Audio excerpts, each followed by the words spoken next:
ಯಾವ ಮಹಾನುಭಾವನ ರಾಜ್ಯ ಪರಿಪಾಲನೆಯಲ್ಲಿ ಮನೆಯಲ್ಲಿ ಬಾಗಿಲುಗಳ ಅವಶ್ಯಕತೆಯೇ ಇರಲಿಲ್ವೋ, ಯಾವ ಮಹಾನುಭಾವನ ಪರಿಪಾಲನೆಯಲ್ಲಿ ವಿಪ್ರರು, ಸಾಧು ಸಜ್ಜನರು, ವೇದಾಧ್ಯಯನ ತತ್ಪರರು, ತಪೋಮಾರ್ಗ ನಿರತರು ಆಗಿದ್ದರೋ, ಯಾವ ಮಹಾನುಭಾವನ ಪರಿಪಾಲನೆಯಲ್ಲಿ ವೀರರು, ಧೀರರು, ಶೂರರು ತಮ್ಮ ಕ್ಷಾತ್ರ ತೇಜಸ್ಸನ್ನು ಮೆರೆದರೋ, ಯಾವ ಮಹಾನುಭಾವನ ಪರಿಪಾಲನೆಯಲ್ಲಿ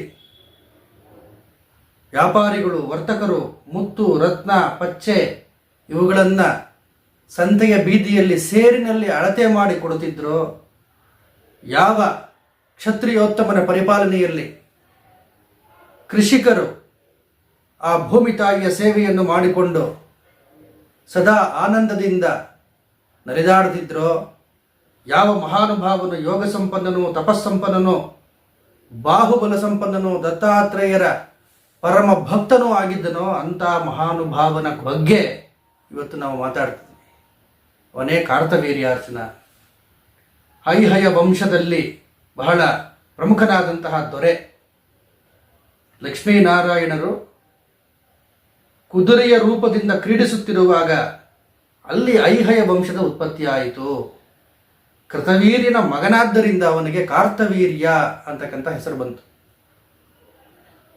ಕಾರ್ತವೀರ್ಯಾರ್ಜುನ ಮಹಾಪ್ರಭುವಿನ ವಿಶಿಷ್ಟತೆ ಏನಪ್ಪ ಅಂತ ಹೇಳಿದ್ರೆ, ಪರಂಪರಾಗತವಾದಂತಹ ಆಡಳಿತ ಅವನ ಕೈಗೆ ಇನ್ನೇನು ಬರಬೇಕು, ಆಗ ಒಂದು ವಿಶಿಷ್ಟವಾದ ಮಾತನ್ನು ಕಾರ್ತವೀರ್ಯಾರ್ಜುನ ಹೇಳ್ತಾನೆ. ಗರ್ಗ ಮಹಾಮುನಿಗಳು ಸೋಮವಂಶಕ್ಕೆ ಕುಲಗುರುಗಳು ಬಂದು ಕಾರ್ತವೀರ್ಯಾರ್ಜುನನ್ನು ಕೇಳಿಕೊಳ್ತಾರೆ, ಪರಂಪರಾಗತವಾದಂತಹ ಐಹಯ ವಂಶದ ಸಿಂಹಾಸನವನ್ನು ನೀನು ಅಧಿರೋಹಣ ಮಾಡಬೇಕು ಅಂದಾಗ ಎಷ್ಟು ಉದಾತ್ತವಾದಂತಹ ಮಾತುಗಳನ್ನು ಕಾರ್ತವೀರ್ಯಾರ್ಜುನ ಹೇಳ್ತಾನೆ ಅಂದರೆ, ಅದನ್ನು ನೋಡಿ ಇಂದಿನ ಪರಿಪಾಲನೆ ಮಾಡ್ತಿರ್ತಕ್ಕಂಥ ಪ್ರಭುಗಳು ಅನ್ಸ್ಕೊಂಡಿರ್ತಂಥವರು ಕಲಿಯುವಂಥ ವಿಚಾರಗಳು ತುಂಬ ಇದೆ.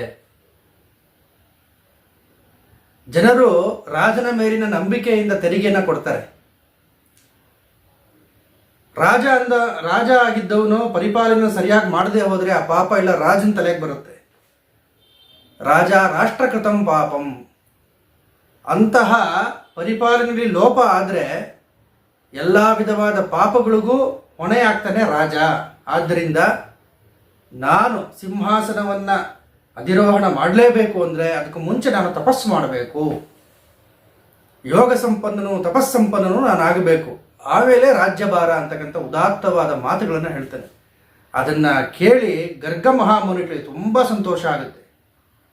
ತುಂಬ ಸಂತೋಷ ಆಗಿ, ನೀನು ಅಂತಹ ಮಹಿಮಾ ಸಂಪನ್ನನಾಗಬೇಕಾದ್ರೆ ಒಂದು ಮಾರ್ಗ ಇದೆಯಪ್ಪ. ಏನು? ಯೋಗಿಗಳಿಗೆಲ್ಲ ಮಹಾಯೋಗಿಯು, ಅವಧೂತರಿಗೆಲ್ಲ ಮಹಾ ಅವಧೂತನು, ಯೋಗ ಸಂಪನ್ನನು, ಮಹಿಮಾ ಸಂಪನ್ನನು, ವಿಚಿತ್ರ ವೇಷಪ್ರಿಯನು, ಊಹಾತೀತನು, ತ್ರಿಗುಣಾತೀತನೂ ಆದಂತಹ ಆತ್ರಿಯ ಪ್ರಿಯನಂದನ ದತ್ತಾತ್ರೇಯ ಮಹಾಮುನಿ ಸಹ್ಯಾದ್ರಿ ಪರ್ವತಗಳಲ್ಲಿ, ಕಾಶಿ ಕ್ಷೇತ್ರದಲ್ಲಿ, ಮಾಹುರದಲ್ಲಿ, ವಿಂಧ್ಯಾಚಲದಲ್ಲಿ, ವೆಂಕಟಾಚಲ ಕ್ಷೇತ್ರದಲ್ಲಿ ಪರಿಭ್ರಮಣೆ ಮಾಡ್ತಿರ್ತಾನೆ. ವಿಶೇಷವಾಗಿ ಸಹ್ಯಾದ್ರಿ ಪರ್ವತಗಳಲ್ಲಿ ಆತನ ಸಂಚಾರ ಇರುತ್ತೆ. ಅಲ್ಲಿ ನೀನು ಹೋಗಿ ಆತನನ್ನು ಗುರುತಿಡಿಯಬೇಕು. ಗುರುತಿಡಿಯೋದು ಎಷ್ಟು ಕಷ್ಟವೋ ಅವನ ಸೇವೆ ಮಾಡೋದು ಅಷ್ಟೇ ಕಠಿಣ. ಅವನು ಬೈಲಿ, ಹೊಡೀಲಿ, ಪರಚಲಿ, ಕಲ್ಲುಗಳಿಂದ ಹೊಡೆಯಲಿ, ಅವಮಾನ ಮಾಡಲಿ, ಜಿಗುಪ್ಸೆ ಪಟ್ಟುಕೊಳ್ಳದೆ ದತ್ತನ ಸೇವೆಯನ್ನು ನೀನು ಮಾಡಿದ್ರೆ, ದತ್ತನ ಅನುಗ್ರಹವನ್ನು ನೀನು ಪಡೆದ್ರೆ ನಿನ್ನ ಜೀವನ ಸಾರ್ಥಕ ಆಗುತ್ತೆ. ಹೋಗು ಮಗು, ನಿನಗೆ ಯೋಗ ವಿದ್ಯೆ, ತಪೋವಿದ್ಯೆ ಎಲ್ಲ ಸಿದ್ಧಿಗಳು ನಿನಗೆ ಲಭ್ಯ ಆಗಬೇಕಾದ್ರೆ ದತ್ತಾತ್ರೇಯ ಮಹಾಮುನಿ ಬಿಟ್ಟರೆ ಇನ್ನು ಯಾರು ನಿನಗೆ ಅದನ್ನು ಕೊಡೋದಕ್ಕೆ ಸಾಧ್ಯ ಇಲ್ಲ ಇಡೀ ಭೂಮಂಡಲದಲ್ಲಿ. ಕೃತಯುಗಕ್ಕೆ ಆದಿಗುರು ಅಂತಹ ದತ್ತಾತ್ರೇಯರ ಸೇವೆಯನ್ನು ಮಾಡು ಮಗು ಅಂತ ಹೇಳಿ ಕಳಿಸ್ತಾರೆ. ಸಹ್ಯಾದ್ರಿ ಪರ್ವತ ಶ್ರೇಣಿಗಳಲ್ಲಿ ಕಾರ್ತವೀರ್ಯ ಆ ಆದಿಗುರು ದತ್ತಾತ್ರೇಯರ ಶೋಧನೆಯನ್ನು ಮಾಡಿ ಮಾಡಿ ಮಾಡಿ ಎಷ್ಟೋ ವರ್ಷಗಳೇ ಕಳೆದೋಗುತ್ತೆ. ಯಾವುದೋ ಒಂದು ಗುಹೆಯಲ್ಲಿ ಗರ್ಗ ಮಹಾಮುನಿಗಳು ಉಪದೇಶದಂಥ ಮಂತ್ರ ಪ್ರಭಾವದಿಂದ ಓಹೋ ದತ್ತಾತ್ರೇಯರು ಇಲ್ಲಿರಬಹುದು ಅಂತಕ್ಕಂಥ ಊಹೆ ಮಾಡಿಕೊಂಡು ಹೋದಾಗ ಒಂದು ದಿವ್ಯ ತೇಜಸ್ಸಿನಿಂದ ದತ್ತಾತ್ರೇಯರು ಅಲ್ಲಿರೋದು ಅವನ ಅಂತರಾತ್ಮಕ್ಕೆ ಗೋಚರ ಆಗುತ್ತೆ. ದತ್ತಾತ್ರೇಯರ ದಿವ್ಯ ಸ್ವರೂಪ ಯಾವ ರೀತಿ ಇರುತ್ತಪ್ಪ ಅಂತ ಹೇಳಿದ್ರೆ 3 ತಲೆಗಳು, ಬ್ರಹ್ಮ ವಿಷ್ಣು ಮಹೇಶ್ವರರ ದಿವ್ಯ ರೂಪ, ಕೊರಳಲ್ಲಿ ರುದ್ರಾಕ್ಷಿ, ಶುಭ್ರವಾದ ಯಜ್ಞೋಪವೀತ, ದಿವ್ಯವಾದ ತೇಜಸ್ಸು, ಸದಾ ಮಂದಸ್ಮಿತವಾದಂಥ ವದನ, ದಿವ್ಯವಾದ ಪ್ರಭೆ ಅವರ ಶರೀರದಿಂದ. ಈ ವರ್ಣನೆಗಳೆಲ್ಲ ಕೇಳಿರ್ತಾರೆ ಪಾಪ ಕಾರ್ತವೀರ್ಯ. ಆ ಒಂದು ಅಂತರಾತ್ಮದ ನುಡಿಗೆ ಹೋಗೊಟ್ಟು ಒಳಗಡೆ ಗುಹೆ ಒಳಗಡೆ ಹೋಗಿ ನೋಡಿದಾಗ, ಓಹೋ ಇಲ್ಲಿ ದತ್ತಾತ್ರೇಯರು ಇದ್ದಾರೆ ಅಂತ ಅಂತರಾತ್ಮ ಹೇಳ್ತಿದೆ, ಗುರುವಾಣಿ ಹೇಳ್ತಿದೆ.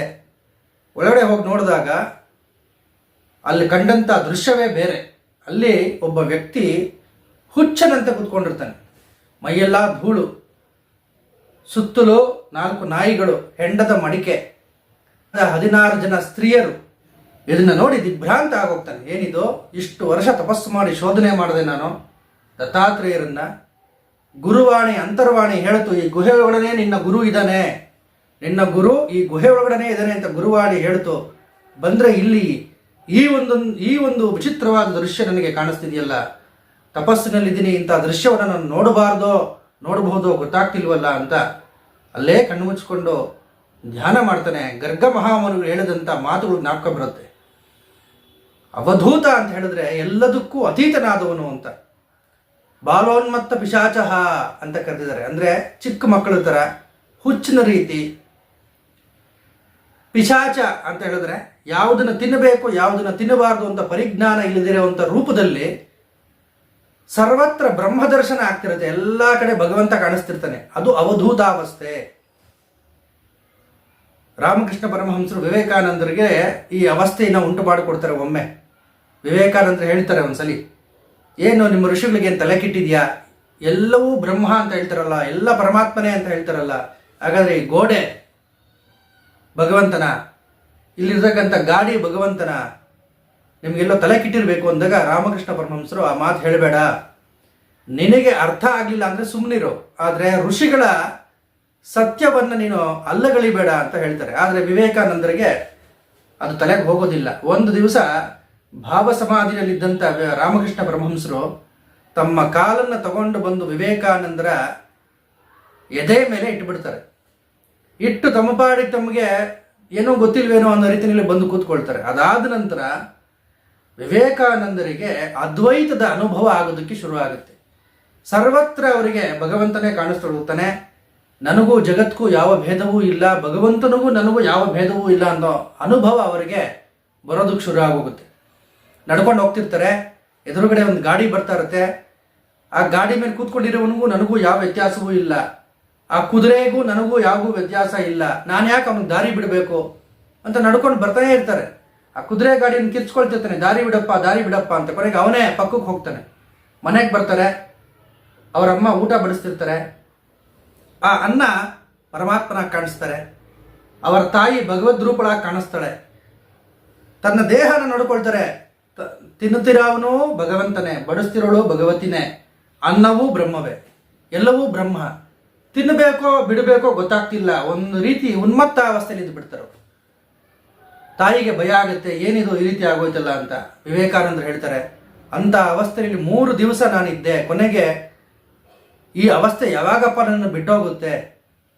ಕೊನೆಗೆ ಆ ಕಲ್ಕತ್ತಾದ ಕಾರ್ನ್ವಾಲಿಸ್ ಪಾರ್ಕ್ನ ಚೌಕಗಳಿಗೆ ತಮ್ಮ ತಲೆನ ಜಜ್ಕೊಳ್ತಾರಂತೆ. ಇದು ಕನಸೋ ನಿಜವೋ ಈ ಜಗತ್ತು ಅಂತ ಗೊತ್ತಾಗ್ತಿಲ್ಲ ಅಂತ. 3 ದಿವಸ ಆದಮೇಲೆ ಆ ಅದ್ವೈತದ ಅನುಭವ ಕ್ರಮೇಣ ಕಡಿಮೆ ಆಗೋದಕ್ಕೆ ತೊಡಗುತ್ತೆ. ರಾಮಕೃಷ್ಣ ಪರಮಹಂಸರು ಬಂದು ಹೇಳ್ತಾರೆ ಅವರು ತಮ್ಮ ಅನುಭವನ. ಆವಾಗ ರಾಮಕೃಷ್ಣ ಪರಮಹಂಸರು ಹೇಳ್ತಾರೆ, ನೋಡಪ್ಪ, ಅದ್ವೈತ ಅಂದರೆ ಇದೆ. ತೀವ್ರವಾದ ತಪಸ್ಸಿನಿಂದ ಯಾವುದನ್ನ ಋಷಿಗಳು ಸಾಕ್ಷಾತ್ಕಾರ ಮಾಡಿಕೊಂಡಿದ್ರೋ ಅನುಭವನ ನಿನಗೆ ನಾನು ಮಾಡಿಕೊಟ್ಟೆ. ಅಲ್ಲಿಂದ ಆಚೆಗೆ ವಿವೇಕಾನಂದರು ಹೇಳ್ತಾರೆ, ಎಂದಿಗೂ ನಾನು ಅದ್ವೈತವನ್ನು ಪ್ರಶ್ನೆ ಮಾಡಲಿಲ್ಲ. ಹಾಗೆ ಅವಧೂತಾವಸ್ಥೆ ಅಂತ ಹೇಳಿದ್ರೆ ಸರ್ವತ್ರ ಭಗವದ್ ದರ್ಶನ ಆಗ್ತಿರುತ್ತೆ ಅವಧೂತರಿಗೆ. ಅದೊಂದು ರೀತಿಯ ದಿವ್ಯವಾದ ಅವಸ್ಥೆ, ಕಟ್ಟ ಕಡೆಯ ಅವಸ್ಥೆ, ಜೀವನ್ಮುಕ್ತ ಅವಸ್ಥೆ ಅಂತ ಹೇಳ್ಬೋದು ನಾವು. ಅಂಥ ಅವಸ್ಥೆಯಲ್ಲಿ ಅವಧೂತರು ಇರ್ತಾರೆ. ಇಲ್ಲಿ ಕಾರ್ತವೀರ್ಯಾರ್ಜುನನಿಗೆ ದತ್ತಾತ್ರೇಯರು ಅಂತಹ ರೂಪದಲ್ಲಿ ಕಾಣಿಸಿದಾಗ ಸಹಜವಾಗಿ ದಿಗ್ಭ್ರಮೆ ಆಗೋಗುತ್ತೆ. ಆದರೆ ಗುರುವಾಣಿ ಮೊಳಗ್ತಿರುತ್ತೆ ಕಿವಿನಲ್ಲಿ, ಇವರೇ ದತ್ತಾತ್ರೇಯರು ಅಂತ. ಹತ್ರ ಹೋಗ್ತಾರೆ, ಯಾರು ನೀನು, ಯಾಕೆ ಬಂದಿಂತ ಹೂಂಕರಿಸ್ತಾರೆ. ಹೆಂಡದ ಮಡಿಕೆಯಲ್ಲಿ ಹೊಡಿತಾರೆ, ಕಾಲಲ್ಲಿ ಒದಿತಾರೆ. ಏನು ಮಾಡಿದ್ರು, ದತ್ತ ನೀನೇ ನನಗೆ ಶರಣು, ನೀನೇ ಆದಿಗುರು ದತ್ತಾತ್ರೇಯ, ನನ್ನ ಪರೀಕ್ಷೆ ಮಾಡಬೇಡ.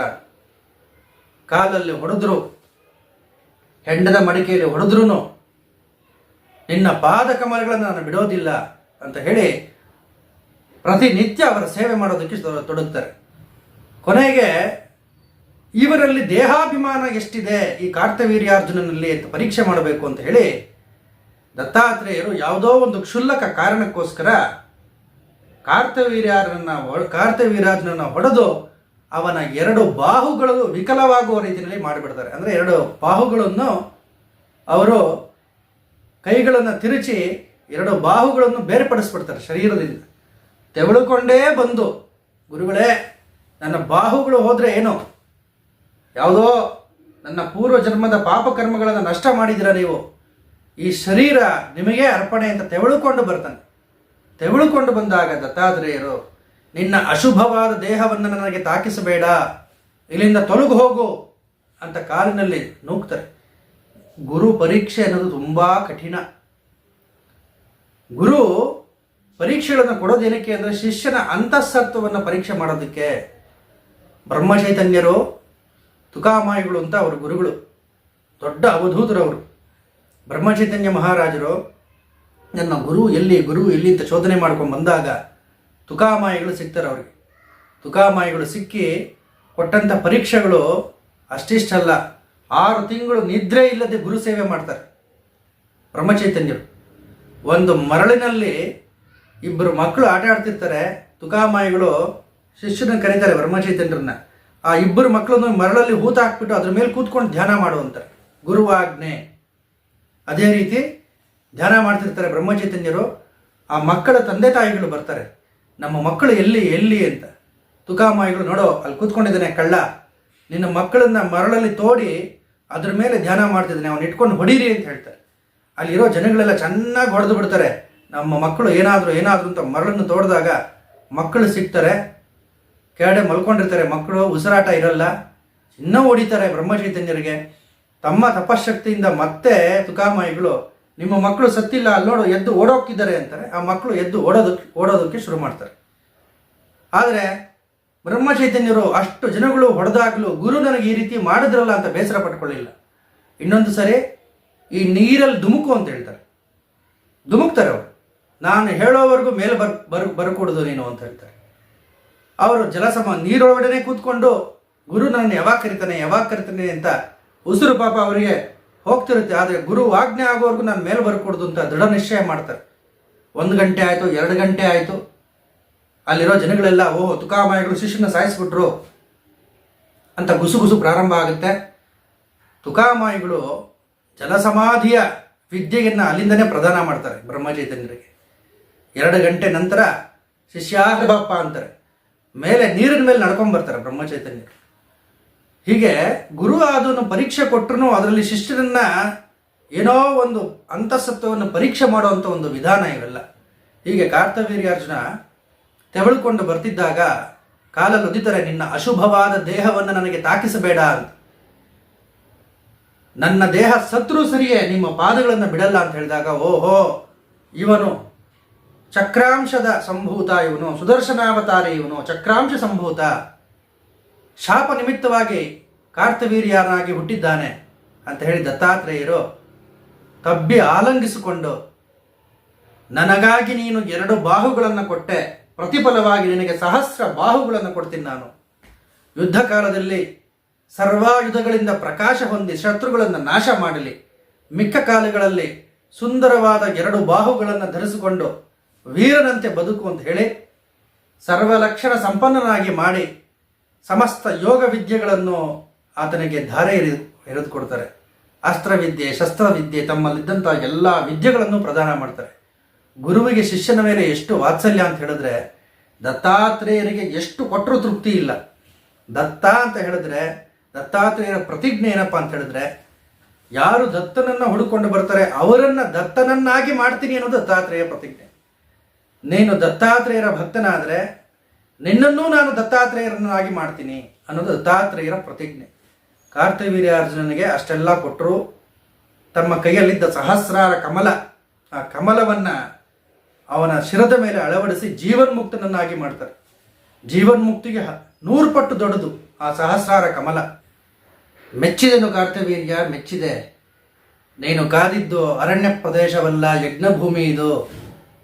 ಈ 4 ನಾಯಿಗಳು, 4 ಶುನಕ ರೂಪಗಳಿಂದ ಇಲ್ಲಿರ್ತಕ್ಕಂಥ ಈ ಶುನಕಗಳು ಋಗ್ವೇದ, ಯಜುರ್ವೇದ, ಸಾಮವೇದ, ಅಥರ್ವಣ ವೇದ, ವೇದಗಳೇ ಮೂರ್ತಿಮತ್ತಾಗಿ ನನ್ನ ಪಾದುಕೆಗಳನ್ನು ನೆಕ್ತಿದೆ ನೋಡು ಅಂತ ವೇದ ಪುರುಷರನ್ನ ತೋರಿಸ್ತಾರೆ.